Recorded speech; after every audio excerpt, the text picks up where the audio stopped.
What's up guys? In this video I'm going to tell you the 5 things that I wish I'd known before I bought my first property.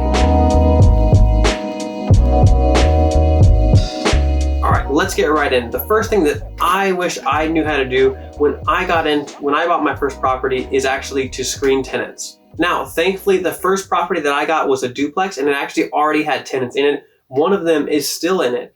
I actually got the tenant, one of them out, just because I had to move into the property. I got it as a primary residence, and and then I had to go get some roommates. So thankfully, I was able to find a few roommates that were actually my friends or associates of my friends, and those were easy. I didn't really have to do much screening. I already kind of knew who they were vouched for, so it was a lot easier of a process. But a couple of them, I did actually have to do a bit of screening to verify their income, verify their credit, things like that, do a proper application. And actually RentRedi made it super easy to do that, guys. They have a built-in screening thing in the app, so you can actually send people rental applications and it does all the hard work for you, checks their credit, checks their background check, and gets all their information so you can do all the verification on the back end. The second thing that I wish I would have known how to do is actually create and write a lease. Now there's a lot of different lease templates and stuff out there, but you want to definitely find one that's going to work in your area, because laws in different counties and cities and stuff are all different.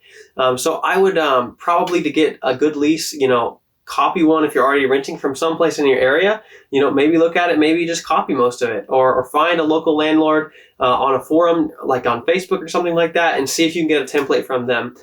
Because most leases are very similar. They have a lot of the same things. But I actually took me a while to get all the pieces to actually write my own lease. So number 3, the thing that I wish I knew how to do going in was actually collect rent. Now, before I bought my first property, I looked into different ways, looked into property management software, looked into different ways of collecting rent, either via cash, check, bank transfer, all that stuff. And after looking at it for a while, I realized I need a rental management software. Tried a few of them actually, and eventually settled with RentRedi. It makes it super easy to collect rent from your tenants. You can collect rent a bunch of different ways, bank transfer, credit card. They can actually take cash to local places and pay the rent that way. So basically, if the tenant has money, they're going to be able to pay rent through this app. It makes it super easy. I just get the notifications that the rent has been paid through my email as soon as it's paid, and the tenants can schedule it and everything, and then the money just hits my account a few days later, and I don't have to go knocking on any doors, collecting any checks, going down to the bank, none of it. Super duper easy. For only just a few dollars a month, you can have all that ability to with RentRedi rental management software, guys. A link in the description. Let's get on to the next tip. Okay guys, so number 4 is actually, I wish I would have known the difference in cost for a primary residence versus an investment property insurance cost. Again, like I said, when I first got this property under contract, I hadn't quite decided if I was going to move into it or not. I already had a pretty good setup going, and the numbers were almost a wash for if I was to move into it or not.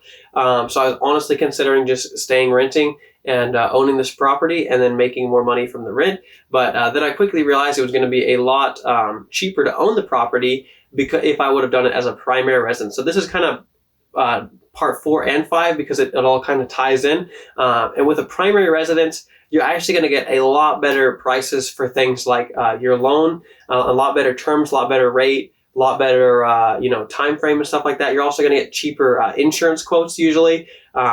People like the insurance companies like the property to be a primary residence. You're actually going to get a cheaper insurance rate, and you're also going to get better loan terms, lower interest rate. Typically, you're going to be able to get 30-year loan terms on small properties like a duplex or a single family, and you're going to get primary residence terms. You can also usually get less money down, as little as 3.5% with an FHA loan, and maybe even less with a VA loan or something like that. So guys, those are my top 5 things that I wish I knew before I bought a property. Guys, if you want a lot of help with those things, go ahead and get RentRedi rental management software in the description below. Use code Dan20 for 20% off your subscription. And with that, guys, I'm Dan Kohan with RentRedi, and I will see you in the next video.